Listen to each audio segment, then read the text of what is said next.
त्रिदलं त्रिगुणाकारं त्रिनेत्रं च त्रियायुधं त्रिजन्म पापसंहारं एकबिल्वं शिवार्पणम् त्रिशाखैः बिल्वपत्रैश्च अच्छिद्रैः कोमलैः शुभैः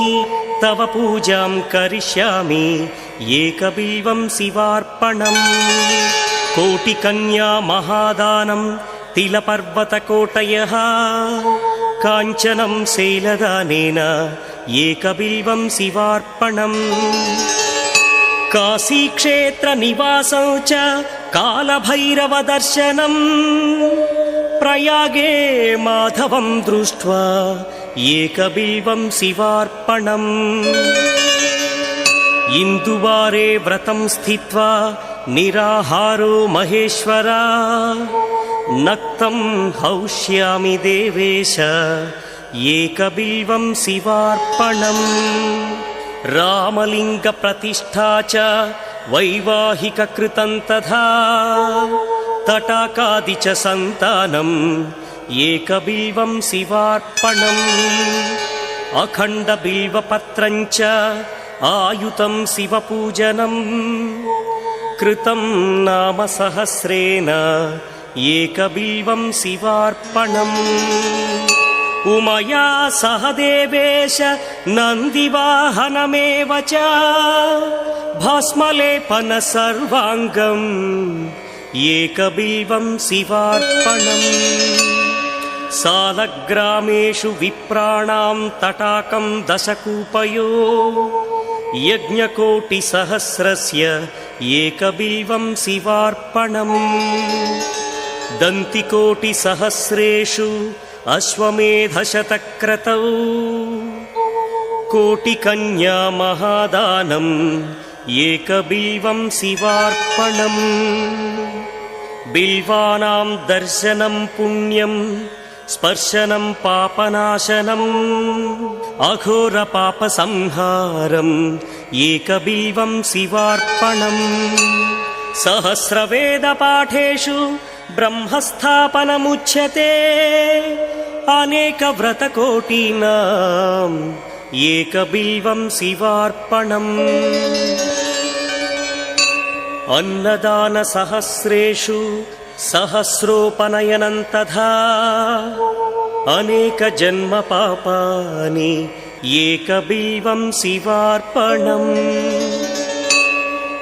बिल्वाष्टकमिदं पुण्यं यः पठेच्छिवसन्निधौ शिवलोकमवाप्नोति एकबिल्वं शिवार्पणम् गङ्गातरङ्गरमणीयजटाकलापौ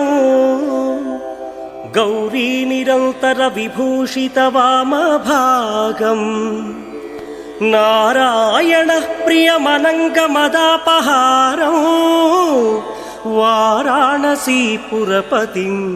भज विश्वनाथम् वाचामगोचरमनेकगुणस्वरूपौ वागीश विष्णुसुरसेवितपादपीठम्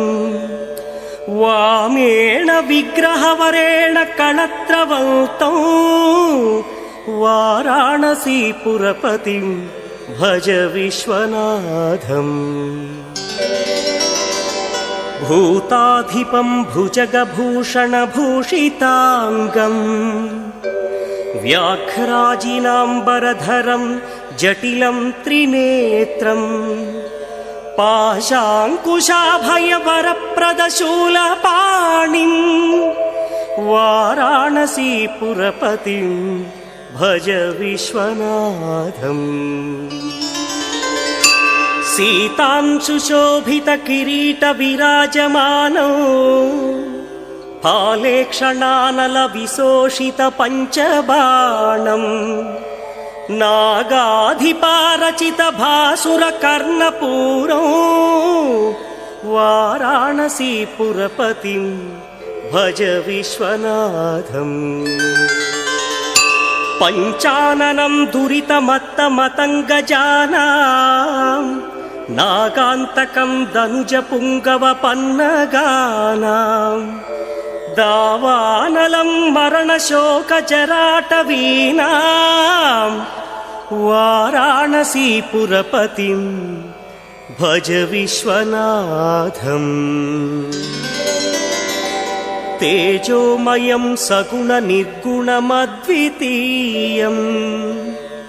आनन्दकन्दमपि राजितमप्रमेयम्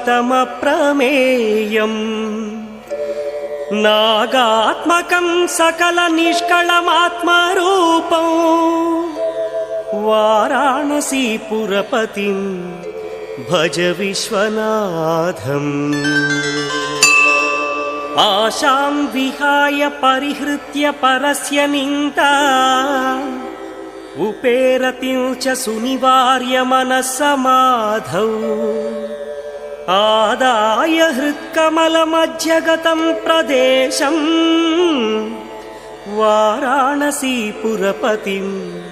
भज विश्वनाथम् रागादिदोषरहितस्वजनानुरागं